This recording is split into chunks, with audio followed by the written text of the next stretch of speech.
FPL Game Week 37 transfer targets. We have just 2 weeks left of the FPL season and it is a big double game week. So today we're going to take you through all those teams with a double from Manchester City, Chelsea, Spurs, Manchester United, Newcastle and Brighton, but we're also going to cover some players with a single game week who could be nice differentials over the past couple of weeks as well.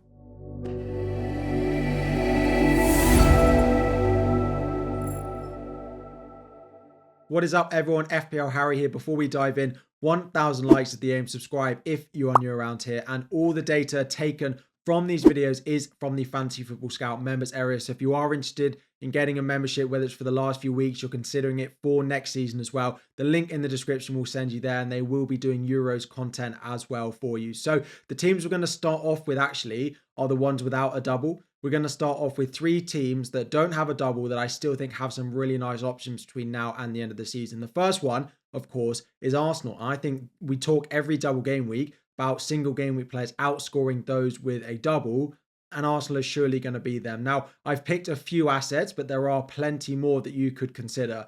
David Raya in goal, Ben White in defence, and Bukayo Saka in my midfield is probably the best ones that I would be looking at. Manchester United away after their performance on Monday evening is absolutely nothing to worry about given the form that they showed away at Crystal Palace. Are they going to have Bruno Fernandes back? Are they going to have any fit defenders back? Maybe. We'll have to wait and see what happens later on in the week in terms of fitness, training photos, press conferences, things like that. But even with them all fit, you have to expect Manchester United to lose this game at home and Arsenal to go away and win that. In goal, I think Raya could be a really nice option, even with no double this week. Everton at home next week as well. You have to look at it as a sort of package, right? Just because they might not have a double this week, they probably keep as many clean sheets over the last 2 game weeks as any other team with a double as well. Ben White, probably the defender I would go with, although he's more expensive than someone like a Gabriel. Doubling up on a defense is absolutely no issue at all either. If you have a Shah, you have a Maguire who's injured this week, and you're looking to bring in a defender, don't worry about stretching to a Spurs defender, going and buying a Dan Burn if you don't want to, or a Diego Dallo, who aren't really predicted to keep any clean sheets between now and the end of the season anyway. Doubling up on the Arsenal defence, or even buying the first one if you don't have one anyway, is still a good idea. And then into midfield as well, both Saka and Kai Havertz look like great options depending on the budget you have. There's not that much in terms to pick between them in terms of actual output. Saka may be slightly better because he has penalties, but if they don't get a penalty in the game, then Havertz is probably a better pick. So it depends on how much weight you do put on the penalty takers. But Arsenal still should be top priority transfers, even though they don't have a double this week. Next up is Everton. Now, Everton are really interesting. They can be very useful on a bench boost this week because they have Sheffield United at home, but they do go away to Arsenal on the final day. So it might depend on whether you need them on the final game week or not. Defensively, there are more options than going forward. Pickford in goal at 4.8 million now, one of the highest scoring players and actually goalkeepers that we've had in recent seasons, and has been fantastic recently, particularly at home, which is the fixture they do have this week. Jared Brentford in defence, picking up another assist in the away fixture against Luton in game week 36, just 4.4. And then a bit of a differential up front. Calvert-Lewin, 5.8 million. He is scoring goals. He's on penalties as well at home to Sheffield United this week. And the final one, a bit more out there potentially, is Brentford. Particularly defensively, Reguilon has been absolutely hauling week in, week out, but no one's been buying him because there've been no double game weeks. 4.5 million for him, 6.8 million for Brian Mbeumo. And then up front, it would have been Visa, but he hasn't been nailed to start games. So I've got Ivan Toney in here. You could look at Flecken in goal as well. 3 teams that I think have nice fixtures, particularly in specific weeks. Arsenal, of course, are obvious differentials, obvious players to buy. The most people looking at bench boosting, looking at game week 37, wouldn't be buying this week. Everton and Brentford, with their fixtures particularly this week, could be really nice options as well. The only one that isn't on here potentially is Liverpool. Don't massively see them being solid defensively. Mo Salah is probably the only attacker that I'm really sure that would get returns between now and at the end of the season as well. If you have the budget to go for him, though, it's unlikely that you spend it there. Next up, we look at one of the informed teams at the moment, and that is Chelsea. Double game week this week, away at Forest, away at Brighton, at home to Bournemouth on the final day as well, is worth noting.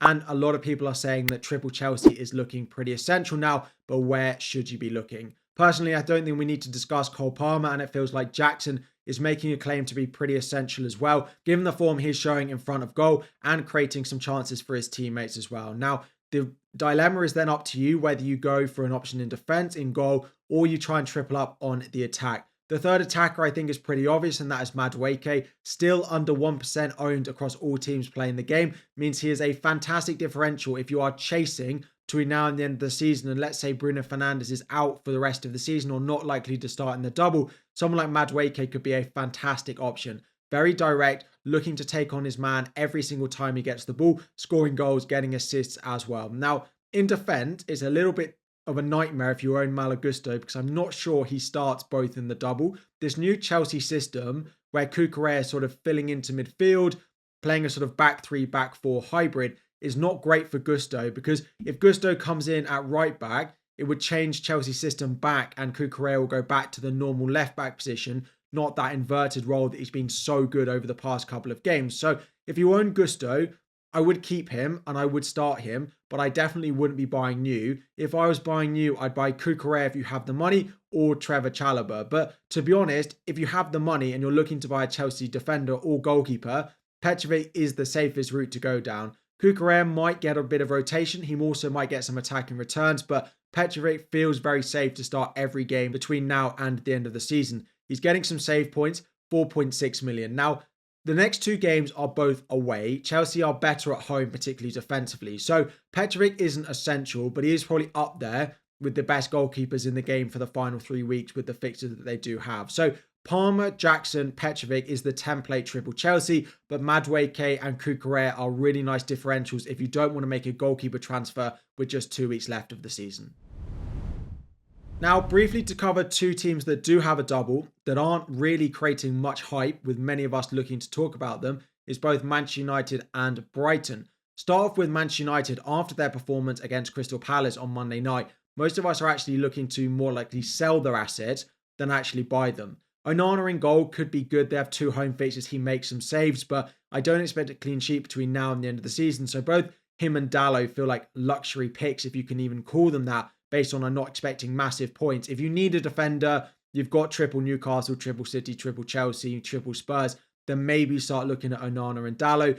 Fernandes is probably the only one, but he's yellow flag, didn't feature at all in game week 36. So if he's confirmed to be back, he's still a decent pick with the fixtures that they do have, 2 at home, 1 away. But I'm not expecting much from Manchester United between now and the end of the season. They feel like holds if you've got them, but not buys news. Now we look at Brighton on the south coast. Again, they look like they're on the beach a little bit, but did pick up a 3-point win against Aston Villa in game week 36 and actually looked a little bit improved compared to what we've seen from them over the past couple of weeks. Now, the last 3 fixtures not great for them either. Newcastle away, Chelsea at home, Manchester United at home. There are a couple of options which you could look at. If you don't have any money for a goalkeeper, you could buy Verbruggen. He's definitely better than Steele, but it doesn't mean he's going to start both the remaining games. They have chop and changed both of their goalkeepers, but Verbruggen has definitely been in goal when they've played better. Steele will not be their goalkeeper next season, I don't think. Webster in defence is a much cheaper version. Dunk is more nailed, but with all the injuries they've got defensively, 4.2 Webster should start the remaining games, given that they did keep a clean sheet when he came in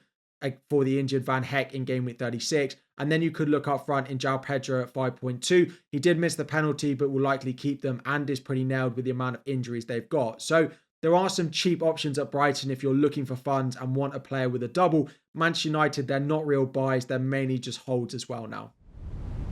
Now, another team with a double is Newcastle, but a lot of the triple up on Newcastle does kind of pick itself. Brighton at home, Manchester United away, Brentford away over the last 3 games is a nice run of fixtures, and they are still fighting for Europa League. They have to win probably 2 of their last 3 if they want to get it, although Chelsea, depends how Chelsea and Manchester United do get on. Burn, Gordon, Isak is the pretty template option, and I cannot put you off any of them. If you're looking for a defender, Burn is good, Gordon is good in midfield, and Isak is great up front. A couple of others just to mention to you though. Nick Pope is back in training, back with the team now. Looks like he should be available to start when the double does come around. Now, that is bad news for Dubravka. I do expect Pope to come in, given that they have so much to play for as well. So if you own Dubravka, I probably would be looking to offload him. Now, there is a chance that Dubravka starts 1 in the double, Pope starts 1 as well, but I'd be pretty certain that Dubravka doesn't start both in the double. Doesn't mean I'd go buying Nick Pope.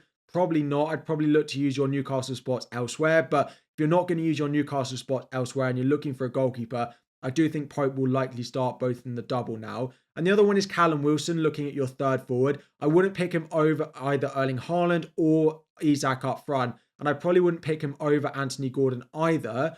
But if you want to go with Gordon, Isak and Wilson and drop your defender, I don't mind that at all. He probably starts 2 of the last 3 games playing up front alongside Isak. He might even be on penalties now that Isak missed the one in game week 36 as well. So he can be a really nice differential. Gordon and Isak are kind of non-negotiables for me, and it's kind of where you use the third option now for game week 37. Next up are Spurs, who have definitely not performed particularly well over the past couple of weeks, but they do have Burnley at home, Sheffield United away as 2 of their last 3 games. Manchester City is the other one though. Now, let's start defensively. There are defenders that you can pick if you need to fill a gap. Burnley and Sheffield United, they could keep a clean sheet, but they're definitely not defending very well at the moment. Vicario in goal, if you don't want to pick a Petrovic, you don't want to pick an Onana, is a fine option. He makes some saves. He made 8 saves against Liverpool, so it can be a fine option if you want to spend 5.3 on a goalkeeper. He's in my team at the moment, and I probably wouldn't recommend it unless you just need a doubling goalkeeper and you don't particularly want to buy any of the others, then fine. But he doesn't really set the world alight and doesn't boost my confidence that I'm going to get points every single week. Now, into defense is probably Porro or Van de Ven. Romero sits in this weird 5.1, you hope he scores type place in that Spurs defense. Now, he probably has the best goal threat, but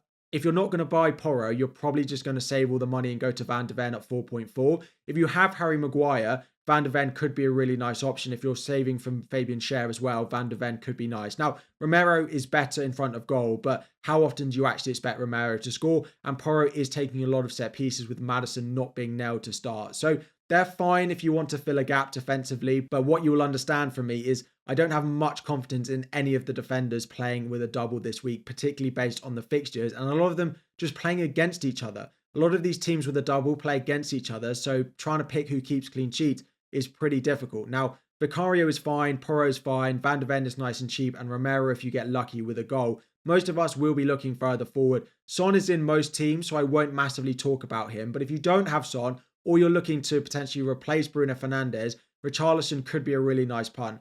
Probably isn't nailed to start all of the last 3 games, but should be good for 2 starts, given he got a goal and an assist off the bench against Liverpool, and they were just much improved when he played there and Son went out to the left-hand side. So 6.8 million. If Fernandes is ruled out, or you're looking for a bit of a differential in midfield with Burnley at home, Sheffield United away, even City at home being their last home game with the way City are leaking goals at the moment, I wouldn't put you off going with Richarlison as well. So there are some nice punts in here. Son is the only one I'd really want and recommend you buying. But even that, you could go Richarlison as a differential if you fancy it for game week 37 and game week 38 away at Sheffield United as well.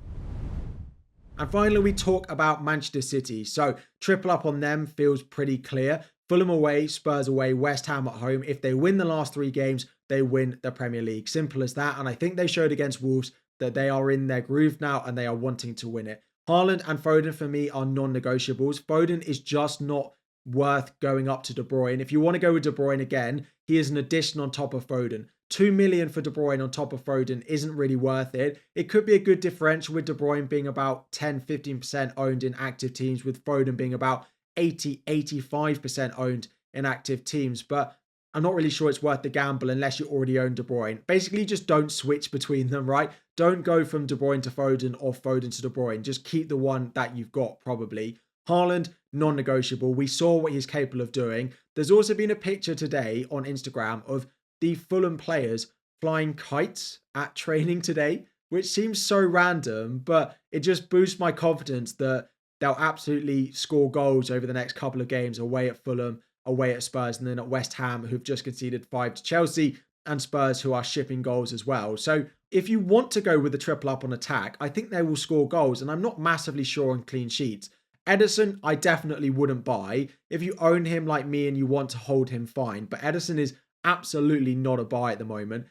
There is a chance with the performance he put in against Wolves, just, when they're cruising, Ederson is asked to do one thing and catch a cross, and he can't, and it ends up in the back of the net. There is a chance that Ortega gets a game between now and the end of the season because he's probably a better shot stopper than Ederson is. Ederson adds a lot, I know, in terms of his footballing ability, but he doesn't fill me with confidence. The one, of course, is Gvardiol, who's basically playing left wing for Manchester City at the moment. His positioning and his heat map is absolutely crazy. 5.1 million for him. Him, Foden and Haaland will be the template 3 going into the double. So if you're trying to save rank, try and get to that triple up. If you're trying to attack rank, trying to go De Bruyne over one of them could be the way to go. But Haaland, Foden, Gvardiol does just feel sensible. With the amount of midfielders we've got, trying to fit Kevin De Bruyne in does feel a little bit difficult. And the underlying data does just suggest that Haaland, Foden, Gvardiol is probably the best way to go. So just to put that all into perspective and rank those players across the different teams. In goal, we're going to put Petrovic number 1 just above Ederson, just because of those Ederson not really getting any more than the 6-pointer. Then we're going to go with Vicario just above David Raya based on Burnley and Sheffield United in the last 3 matches for them. Raya does go above the double game week in Andre Onana. We do have the Brighton keeper in at 4.4, but because we don't know he's destined to start both in the double, he doesn't quite make the top 5 list that we've got here. Into defence, Gvardiol does take the number 1 spot, closely followed by Dan Burn. Pedro Porro in for number 3 based on his attacking return. Marc Cucurella drops to number 4. Do think he's worth a shout, but 2 away games and just not being quite nailed, he's in at 4. And then we go with all the Arsenal options in at number 5. The Arsenal options are really nice if you've got them in your team, but they're probably not priority buys this week. They're buys if you've got triples up on Manchester City, Newcastle, Spurs and Chelsea. Then you can consider buying an Arsenal defender this week. Into midfield, I've added a few extra options here just so I can cover off as many as I want. Cole Palmer naturally goes in number 1 based on being on penalties, being nailed, and how good Chelsea are at the moment. Phil Foden in number 2, Gordon in 3. Then we have Son just in 4 above De Bruyne. De Bruyne's price does knock him down the list very slightly. Richarlison in at number 6 if you wanted to double up on Spurs. Then Noni Madueke of Chelsea in at number 7. A few others in there that you could have if we knew Bruno Fernandes was going to be fit. He'd probably slot in that number 6 spot just below Kevin De Bruyne or maybe even above him. But because he's considered a doubt still, he doesn't quite make the list.